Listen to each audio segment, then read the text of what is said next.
Hey, this is Brielle, and I want to talk to the people who have spent their entire lives feeling different.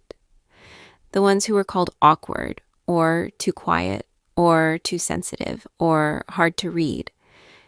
The ones who always felt like they didn't quite fit anywhere, no matter how hard they tried. Maybe you were misunderstood at work. Maybe you were misunderstood in your family. Maybe you were misunderstood in friendships. And you never really knew why. But what if you're not awkward? What if you're not broken? What if you're not difficult? What if you're just neurodivergent, living in a world that was never built for your brain? Today's video is for the people who always felt like they were on the outside looking in. The ones who learned how to mask, how to shrink themselves, how to overthink every word, just to survive socially. This isn't a diagnosis. This is just a conversation. But if this resonates with you, you're not alone. And you never were, because a lot of us were misunderstood for reasons we didn't have words for. Neurodivergent is a word for people whose brains are wired differently than what's considered normal. But the thing is, there's no single normal brain. It's just a social construct. For most of history, people thought that those who have ADHD, autism, dyslexia, or even highly sensitive people were broken. But in reality, those brains just process information differently and in a much unique way. That's what a neurodivergent means. It doesn't mean nothing less. There's different forms of neurodivergency, and it can show up in different ways, such as ADHD, where attention could bounce all over the place, but it also could be laser focused, which is something that I know very well. Our autism, deep pattern recognition, unique communication styles, and sensory processing. Or even dyslexia, people who struggle with words on paper but often have great spectacle and creative strengths. And then there's the highly sensitive person, where emotions and environment hit deeply, leading to empathy but usually overwhelming, which is something I resonate with too. So basically, if nobody know nothing about neurodivergency, it's me. Even mental health conditions like OCD, anxiety, or bipolarism could fall under this umbrella as well. The common trend is these brains function different from the average. But being a neurodivergent does not mean broken. It could lead to more creativity or unique problem solving skills or even empathy. So many different things that we're wired that a lot of people may not have or feel as deeply as we do. Some of the greatest scientists, inventors, artists, leaders were neurodivergent. They saw things that others couldn't. But here's the challenge. The same things that could be a strength could also be a struggle in a world that's built for neurotypical people. School, workplace, or even social circles wasn't designed for neurodivergence. That's why masking, pretending to be normal, become exhausting. And that's why burnout is so common. So when you hear neurodivergent, don't think disorder, think diversity. Humanity does not move forward because everybody thinks the same. It moves forward because some people brains just refuse to follow the script. If you have ADHD, chances are you fall under this umbrella of neurodivergent. Dyscalculia, which is difficulty with math. Dysgraphia, which is difficulty with writing. Dyslexia, challenges with reading.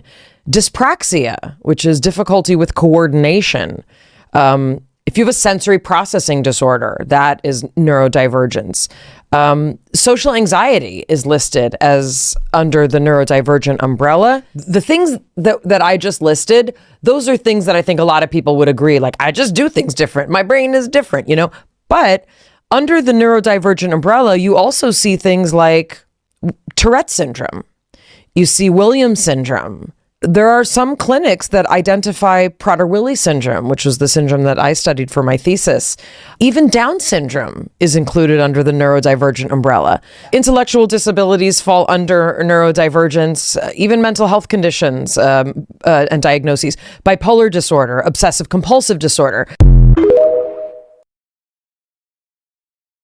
Neurodivergent people actually think differently. One of the hallmarks is if somebody says, show me your work, they can't because they know. Like, I already know the answer to the question, so I don't need to show you my work. That can be a problem sometimes. Well, you have to have it all written down. Well, not necessarily. That's one big one. Another big one with my people is they can get 8 hours of work done in about 2 hours. It's real easy to get taken advantage of. I teach them pacing. If it takes 8 hours, take 8 hours to deliver it. Be careful that you don't set yourself up to be like the default word of the company. Now you're working equal to 3 people because you're neurodivergent and fast. You might be neurodivergent if you do any of these. You listen to the same song over and over and over again, and there's one specific part that's like a vocal stim for you.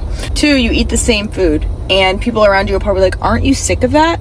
No, actually I'm not. But there will be one day where I will look at this food item, and if I ever look at it again, it will make me puke. 3, you're super sensitive to smell. So like you could have smelled a perfume that you liked in 2002. Someone wears it around you and you're like, oh, I know exactly what that is. And there's actually a statistic about this, that people who are neurodivergent, specifically ADHD, have sensory things. So they will be able to smell things. I don't know the percentage, look it up, but more than non-neurodivergent people. When I read that, that made like super sense to me, because when I smell someone, I literally never forget the way that they smell. There's always background noise, no matter what. You're sleeping, it's white noise, brown noise, whatever the hell you do when you sleep, okay? When you sleep, or even when you're working. When I'm working, always background noise. And people may be like, can't you not concentrate? No, actually, it makes me concentrate better. Coffee doesn't hit you like regular people. I can drink 13 cups of coffee. That shit doesn't do jack. Okay, I could literally fall asleep right afterwards. Like, does it even work? Who knows? Or on the opposite spectrum, you will literally have one sip of coffee, like randomly one day you'll have one sip of coffee and you'll be vibrating out of the freaking building. It's always one or the other. Very much on the spectrum for that. You get overstimulated AF, and it comes on like that. Like you'll be completely fine, and all of a sudden a specific noise or like an extra iPad goes on, or your doorbell goes off, and all of a sudden you're like, ah, too much, but you were fine like 4 seconds ago. And finally, there's like one grocery store or whatever the store is, insert the store here, that you like to go to because you know the aisles, okay? You know the aisles, you know exactly where everything is, so you're not like just perusing. If you know, you know. There's a store, we go to that same one every single time. How many of these did you have? Love you. I'm neurodivergent. Of course I interrupted you. I interrupted you because I'm either excited about what you're talking about or what you're saying is complete BS, and I needed to stop it because my ears were bleeding. I'm neurodivergent. I couldn't care less about your title. The only thing I respect is either your knowledge or your expertise. Your title means absolutely nothing to me. I'm neurodivergent. I'm not looking you in the eyes because I'm paying attention to what you're saying.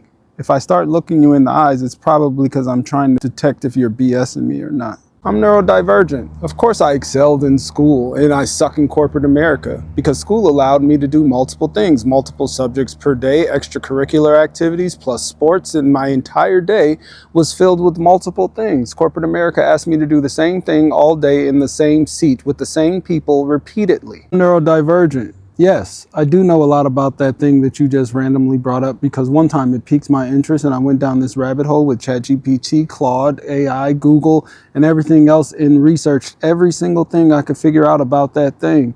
So yeah, I feel pretty confident in what it is that I'm saying.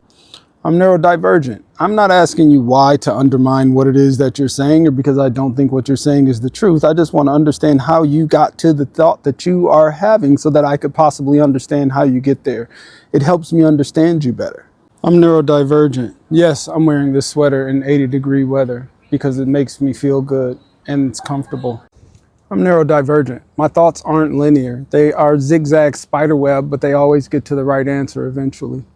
I'm neurodivergent. Of course, I've been listening to the same song over and over and over again for 6 hours straight. It's called stimming. I'm neurodivergent. No, I don't want to have small talk. The world is ending. I am a neurodivergent. All of my friends are neurodivergents. If you are not a neurodivergent, you probably won't understand us, but I'm gonna help you out a little bit. Neurodivergent means that neurotypically, I do not think like y'all. For one, I am very blunt. Whatever is going through my head, I am going to say it out loud. If I feel as if I cannot say the things that I'm thinking, I start to feel like I'm going through an identity crisis. Then I get anxious. Once I feel anxious, then I feel like I'm not wanted in this area. Once I feel like I'm not wanted in this area, I have to leave. If I don't leave, then I'm gonna have number 2, sensory overload. Everything is going to trigger me. Smells, people talking, anything, it doesn't matter, and then I'm just gonna get extremely mad. Number 3, strict routines. I run on a routine every day, and I know I have to go to work. After work, I'm going to make this content. After the content, I'm gonna edit, then I'm gonna do this, and I'm gonna do that. Anytime something knocks off my regular routine, I get angry. Somebody calls me. I'm gonna answer the phone, but the whole time I'm on the phone, I'm mad as fuck.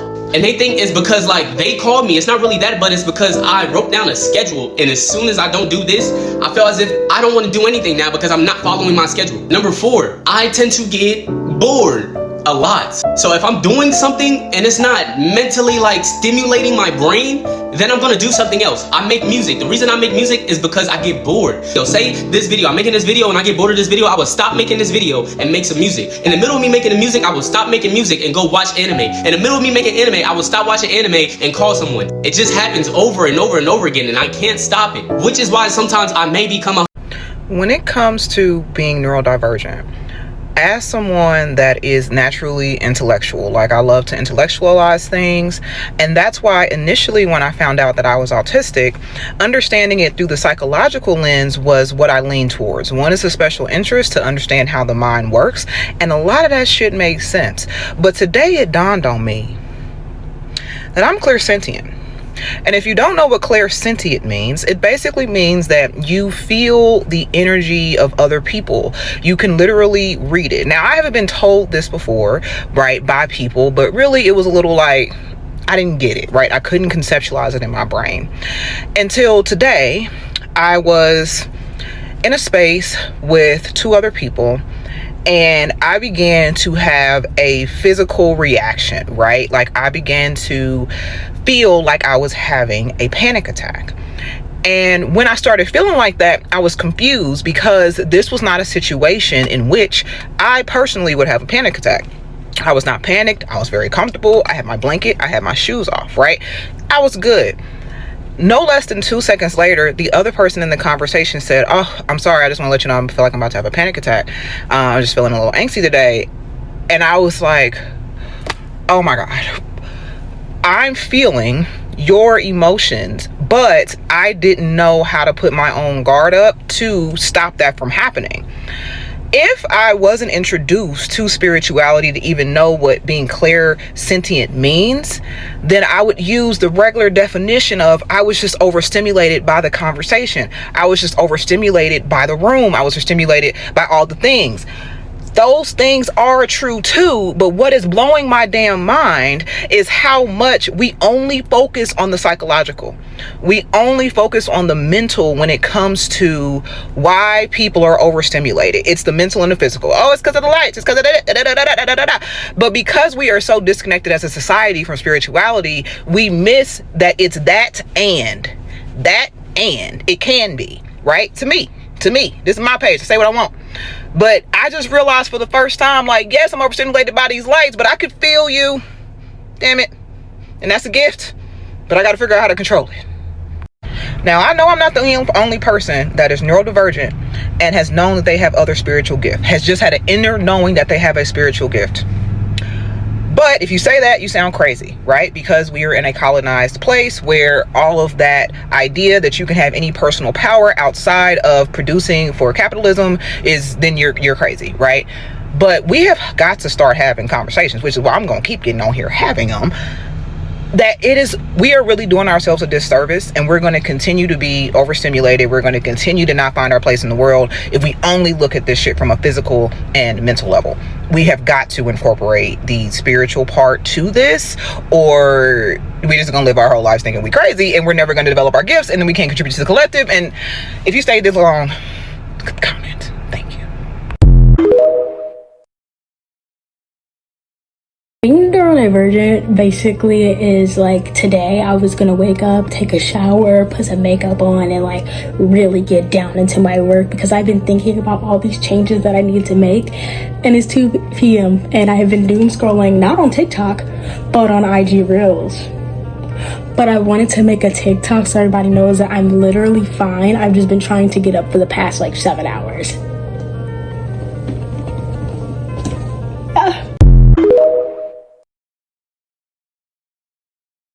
To all the neurodivergent mothers that are raising neurodivergent children, and you still trying to figure out how to reparent yourself from your trauma and make sure you don't produce more trauma on your child, let me stop and tell you, you're doing a good job. You're doing more than a good job. Imagine if your inner child had you as a mother. Imagine if your mother tried to see you the same way that you try to see your child, even if it don't always land, even if it doesn't always feel like it's working. Imagine if you had you.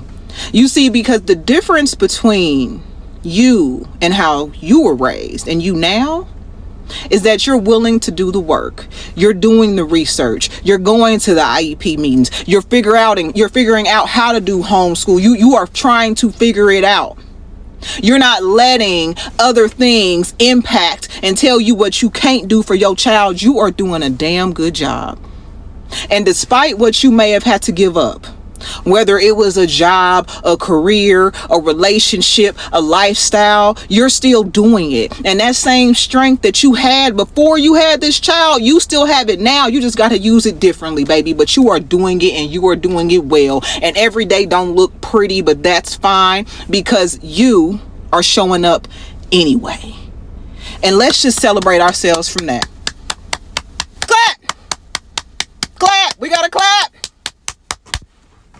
Good job. Good job. Good job.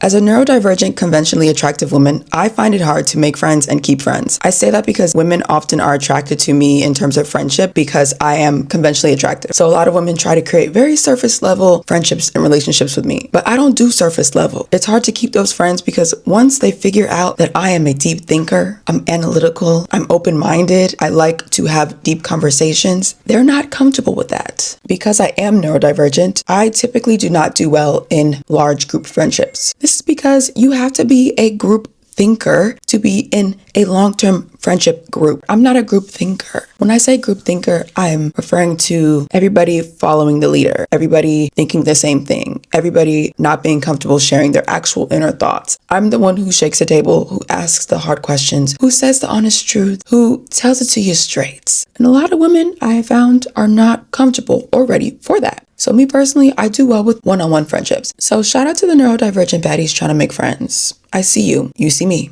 We see each other. Here are some signs that your friendships are absolutely neurodivergent. Number one, deep emotional intensity. Neurodivergent friendships, we don't do surface level conversation. We don't do small talk. We get straight to the shit. Rather you just met this person or rather this person has been your friend for 15 years. We are trauma dumping. We are going straight to the shit. Like, we don't have no shame in talking through, and sometimes it gets us in trouble, but we are going straight to the shit. Second sign, we go a long time without talking to each other, and it's okay. Like, we don't feel like, oh, they don't like me or they hate me. And of course, this has to do with some object permanence in our mind in some way, but that's a different topic. But we go long times without talking to each other, and it's perfectly okay with us. It does not dilute the connection. It doesn't change the connection. We are still friends, and it's not a weird thing. Neurotypicals be like, oh, you ain't talk to you and all. Like, we don't do that shit. I'm so excited to hear from you, even though I ain't talked to you in fucking months or years. Non-linear communication styles. We don't talk in straight conversation. Like, conversations don't stay on one topic. They will be 5, 6, 7 different topics at one time, and they make sense to us, and it works for us because our minds zigzag spider web in ways that work for us, and we get each other. And I get that it's hard for neurotypicals to follow that, or it's like, what are you talking about? How did you get from here to here to there to there? We can do it just fine. Radical honesty and directness. We are going to be direct, and we are blunt, and we are straightforward. We value precision over emotional conformity. Like, I would rather be very specific and very clear in what it is that I'm saying versus you misunderstanding me because I'm trying to avoid something in your emotion. Lastly, we got a low tolerance for superficiality. Like, neurodivergent people are so pushed to be authentic because we spend so much time having to mask and having to do shit that we don't want to do, or do things in a way we don't want to do, or do things that don't make fucking sense to us because the neurotypical said to do it this way, but they won't explain why. Like, we don't do the superficial shit. Like, we are on our authenticity journey. And here's the bonus one. We have a mutual understanding of how much it costs us to mask. We have built-in empathy for one another. So when someone cancels plans, we be like, cool, no problem. You tired? I'm tired too. Let's just talk on the phone. Let's just be tired, or let's not. Neurodivergent people find one another, both in relationships and friendships. So if you feel like you might be neurodivergent, you should look at your friend circle. And I don't mean the people who are just cool with you, but I mean the people who you really, really rock with. Odds are they are too. One of the hardest things to navigate as a somewhat attractive neurodivergent woman is friendships. I have struggled with maintaining friendships my entire life. And I think it's because of two reasons. Number one, it just it kind of inherently makes me a bad friend, and I'm going to touch on that more in a second. But number two, it's this self-awareness. Being undiagnosed autistic for 35 out of 38 years of my life, once I found that out, it's like deconstructing everything I've ever learned and how I've socialized, right? So I realized that I've been masking, I've been people pleasing, I've been doing whatever I can to be socially accepted. Now, once you start demasking, right, and you learn more about it, and you're like, okay, I've actually been running myself into the ground, pretending to be a person that I'm not. So you start demasking. You try to unravel some of that people-pleasing behavior. You try to stick up for yourself.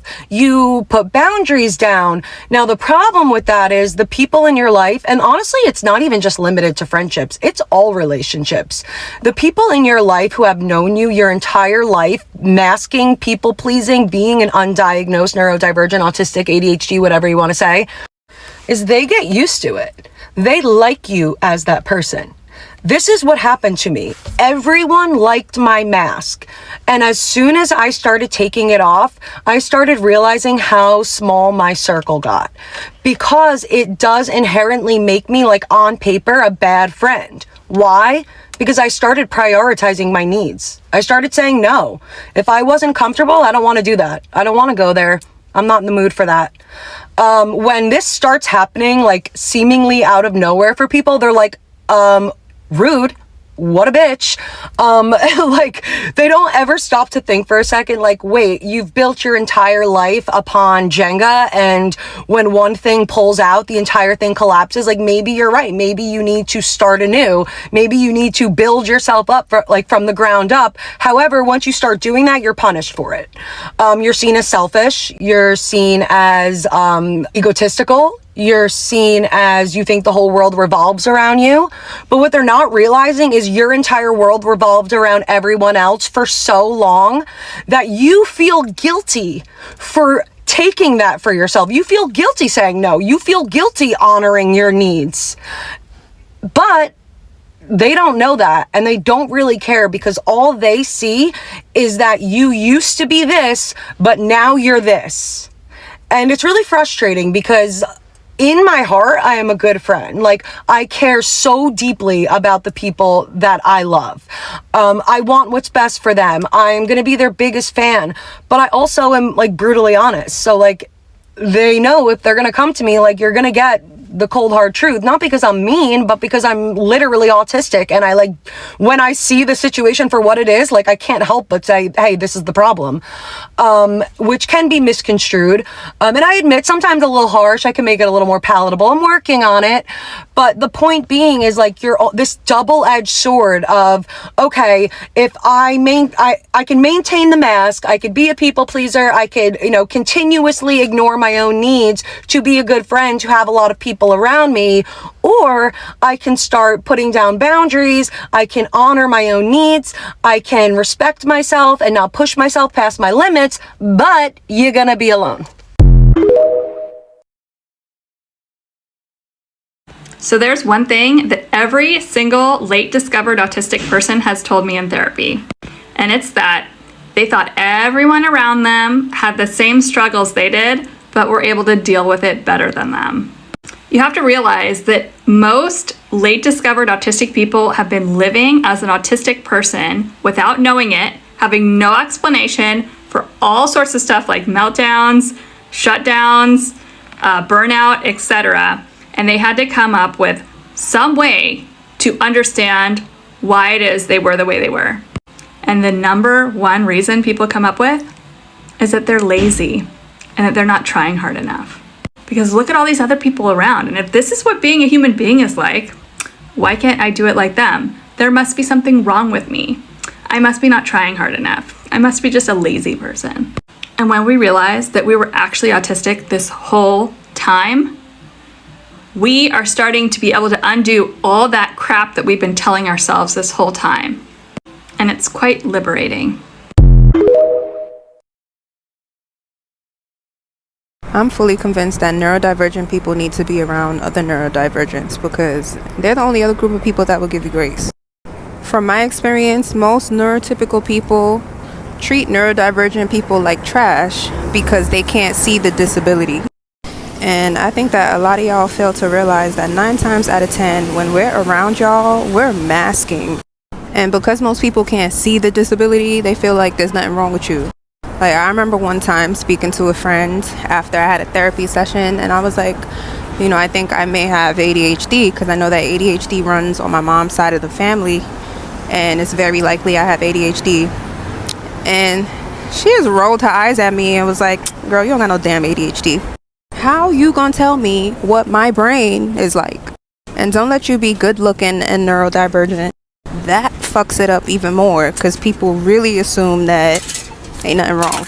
They won't give you that same grace.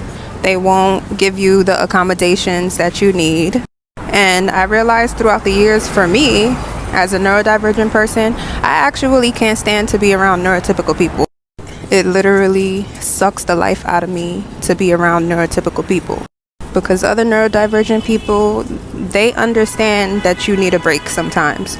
They understand that you don't need to talk all the time. They understand that you might not want to go out. Whereas like everyone else, they get offended. And that shit becomes exhausting and draining. Like, I don't want to be around none of y'all. One thing that people with ADHD and people who are autistic, neurodivergent people don't realize is that we accidentally flock together. So even if you're not diagnosed, you have those personality traits, you have those brain functions, you're going to become friends with people that are like you. So I'll be honest, I think I knew before you did. And I have a lot of friends that I'm like, you're definitely on one of the spectrums, and it's just, that's how I know that we connect, Yeah. I don't think it's talked about enough how difficult it is for women with ADHD to maintain friendships in adulthood. It is very easy to keep friendships when you're in close proximity, when you grow up with people, when you're on the same sports teams, when you're in college, living with everyone, when you're at home with all your home friends. But something happens in our 20s, which Mel Robbins calls the great scattering, where everyone goes on to live their lives and is in different places. For women with ADHD, it is very difficult to do the little things that maintain friendships when you're not seeing each other 24/7. And to neurotypical people, this comes off as very avoidant, maybe like a bad friend, forgetting things. So for my women with ADHD, I want you to understand why it's difficult to maintain friendships. And for your neurotypical friends, I want you to know that your friend with ADHD is not avoiding you. It is just very difficult to keep it going. And I don't know, it's very hard to get unless you're someone that struggles with ADHD. But one of the biggest things is women with ADHD are very inconsistent, mainly because it's just like this weird paralysis that takes over where you don't reach out to people for one of two reasons. One, you just don't think too much time has passed. That's time blindness. And two, it just kind of feels overwhelming. There's like this delay in executive functioning where you don't feel the need to reach out to people as much as you should to maintain those friendships. And to neurotypical people, this kind of looks flaky. This looks selfish. Like, why aren't you talking to us? The other big thing, as I said, is time blindness, where you don't realize how much time has actually passed. And to you, 6 months without talking is not that much time, but 6 months without talking to a normal neurotypical person is, again, like, why aren't you reaching out to me? Do you not want to be my friend? And another huge thing, which is a very odd concept for people that struggle with ADHD, is rejection sensitivity. So a lot of people, especially women with ADHD, struggle with these intrusive thoughts that are like, like, well, maybe they already think I'm a bad friend, and maybe I am a bad friend. Maybe they don't want to hang out with me. Maybe, like, it's just this weird thought process of already thinking that they think of you this way, and then coupling that up with looking at other people and saying, well, they have all of these big friend groups. Why can't I have that? When at the end of the day, it's just difficult for you to have that because it's difficult for you to maintain that. And another really big thing is that people with ADHD experience a lot more social burnout than neurotypical people. So for someone with ADHD, they can hang out for maybe 4 hours on one weekend, and then I like to go into hibernating for at least 2 or 3 weeks and kind of gather myself again. To normal people, they can go out on Friday and Saturday and hang out with people every single day of the week, and it doesn't affect them. I think it's difficult being a woman in your 20s because I want to maintain friendships and I want to keep people close to me, but at the same time, it's very difficult to do so. And then this awkward time passes where you haven't reached out, they haven't reached out because they think that you're doing it intentionally, and there's no way to understand it unless you're living in my brain. If you're someone that struggles with this, I get you, I understand you. Sometimes you do have to go the extra mile and make yourself a little bit uncomfortable and just send a text and say like, hey, how are you? Write down birthdays, put in reminders in your phone. And you know, we're all out here learning. The people that are meant to be in your life will understand you, they'll get you, but you do have to do some of the work yourself. If you have ADHD and or are on the autism spectrum, you might find that you are excellent in one-on-one social interactions, but might struggle in group settings. One of the main reasons for this is that neurodivergent people tend to struggle with taboos or unspoken social rules. In a one-on-one encounter, this can be seen as virtuous or courageous because you don't do small talk and you're refreshingly honest. When you match this with the natural creativity and the hyper-focus, you make for a particularly interesting and engaging encounter, and also the person you're talking to might feel focused on, appreciated, and special. All of these things flip when you bring them into a group setting. The non-recognition or non-valuing of taboos creates risk for people because violating a taboo means someone might get embarrassed. And also, the hyperfocus might backfire because distributing attention in a group setting requires movement and dynamic switching that might be natural to some people, but neurodivergent people might struggle with. The other thing that happens in group settings is that the unconscious social judgments are magnified and amplified to the point where there are probably millions of unconscious approvals and rejections occurring, and you could unknowingly have your rejection sensitivity dysphoria triggered, which will send your nervous system into defense mode, and you could become defensive or aggressive without even really realizing it. And then the next thing you know, the social situation has devolved into something negative. And, you know, days later, you're overthinking or reeling about how it got to that point and how you could have done things differently. If you're a person who wants to do better in social situations and would like to, you know, have that option, one thing I've found that has helped me is exposure therapy. Rather than retreating and isolating, go into these situations more often, even though it may suck a lot at first, and you may have to train yourself to not overthink, not be triggered, and learn that social situations can be a safe place. But also, a little bit of isolation is not the end of the world. Too much, though, is dangerous. So just like with anything else, balance, moderation, but have courage and faith in yourself. ADHD is not the end. Good luck. For those of you who are unaware, what rejection sensitivity dysphoria is, if you are somebody as a child who went through multiple microcorrections, multiple criticism, the slightest nuanced external hit of a eye movement, rejection, criticism, correction, body language, tonality can feel like an absolute dagger to the heart that is taken out and then stuck inside of you again. Rejection sensitivity dysphoria is a traumatic response to growing up, feeling unseen, feeling unheard, feeling rejected, feeling isolated, feeling left out, feeling like you don't fit in, being corrected, being criticized too much. And as you get older, it manifests into a physical debilitation of pain. Also, not only could it become a conditioned response to rejection, but also within our brain chemistry for people with ADHD, your prefrontal cortex is underactive. So with your planning and your logical reasoning,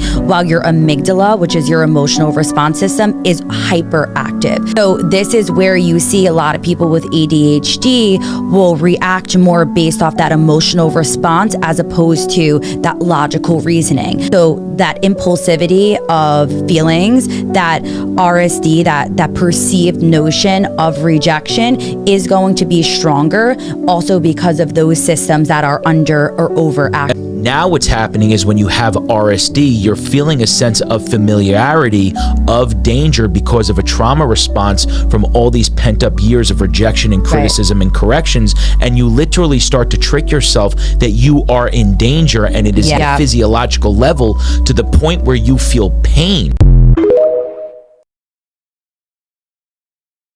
When working with individuals with ADHD, something we always have to talk about is rejection sensitivity dysphoria. It is not uncommon for individuals to be mistaken in diagnoses like bipolar, having anxiety, depression due to RSD, especially people of color.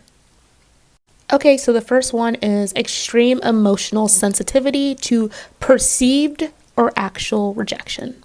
There could be extreme mood swings or changes of behaviors pretty rapidly. That's why it could be mistaken for bipolar, and it's really not. There may be a hyper focus and fixation on more negative criticism. So you may be looking for what people may have to say about you in a negative way versus more of the positive things. There's a lot of people-pleasing behaviors due to fear of perceived rejection. And also with this, there may be avoidance of other social situations as well. Individuals with RSD tend to engage in a lot of negative self-talk and may have also a lower self-esteem and self-worth toward themselves. Folks with RSD may struggle to receive feedback, especially if it's perceived as negative feedback, and also due to that, they may experience very intense rumination and rethinking and replaying situations in which they felt that they were received and maybe in a not so positive manner. Folks with RSD may struggle in social relationships. And some individuals even cycle in between feeling intense rage and SI. And before you ask, okay, so what do I do to fix this? There really isn't a way to fix RSD. It is a part of our experience. We have to learn to have self-compassion toward ourselves.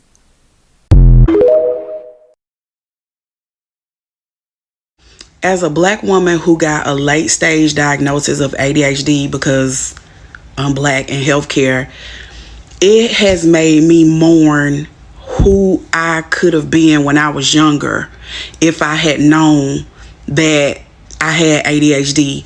And there's an aspect of ADHD that I don't think a lot of women, definitely not a lot of Black women in particular, talk about. And I think so many of us suffer from this and we have no idea. And it's called rejection sensitive dysphoria. I'm no therapist, psychiatrist, none of that.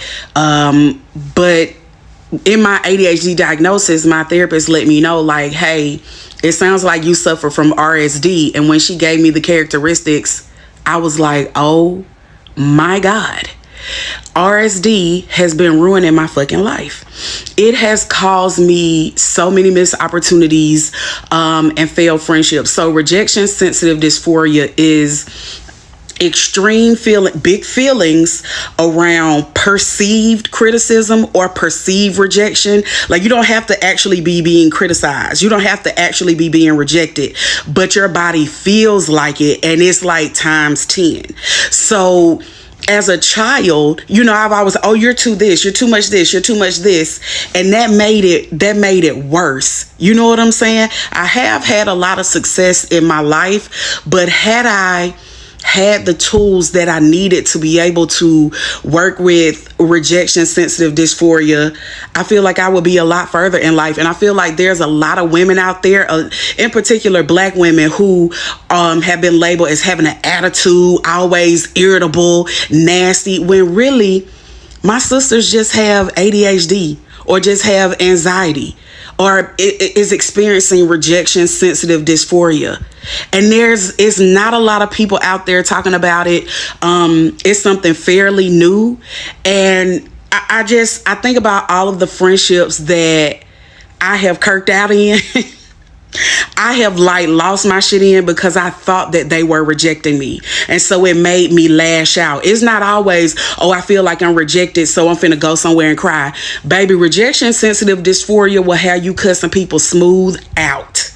I remember one time in college, one of my sorority sisters, we were on a cruise, and I'm in college, right? It's senior year. We're on a cruise, and I had lobster for the first time, and I was like, it's kind of chewy. And my line sister was like, you've never had lobster before? Bitch, a light switch. I cussed her smooth out because I perceived, and I now know that I perceived her as rejecting me as like, oh, you the poor little girl who ain't never had nothing. You don't know what lobster tastes like, so you think it's... My mind told me all this shit in a split second, and I kirked out on her. You know what I'm saying? And I feel like a lot of women experience RSD and don't know that they are. And so they may feel isolated. They may feel like people don't really want to deal with them, when really it is the rejection sensitive dysphoria. It can be you having an opportunity or you being invited out somewhere and you like, man, I don't really have nothing to wear. People gonna judge me. People gonna look at me. I can't go. And so you just don't go. It is so... I think of it as like a noxious gas that just permeates and works its way through everything. So these thoughts are happening and you have no idea how limiting it can make your life when you don't even realize it's happening. And the fact that I got a late stage diagnosis, it just makes me, I wish I could reach out to those old friends and line sisters and be like, I know I was a fucking mess and I do not blame you for peacing out and protecting your peace, but I just want you to know, like, I something was wrong and I didn't know. And because healthcare is fucked up as it is, and Black women are automatically seen as having an attitude, people just took it as, oh, that's just Gina. When really the whole time I was fucking suffering. So if you interact with a woman and it seems like, in particular a Black woman, if you're interacting with her and it seems like she has an attitude, take a moment, take a beat, because she really might just be mentally beating herself up and lashing out because of that as a measure of protection. Baby, RSD, the ADHD, baby, I like it sometimes. It's magical. You know what I'm saying? It's fun over here. But that RSD kicks ass. If any part of this video felt familiar, I just want you to know you're not alone in that. So many people move through life feeling a little out of place or a little misunderstood and never really talk about it.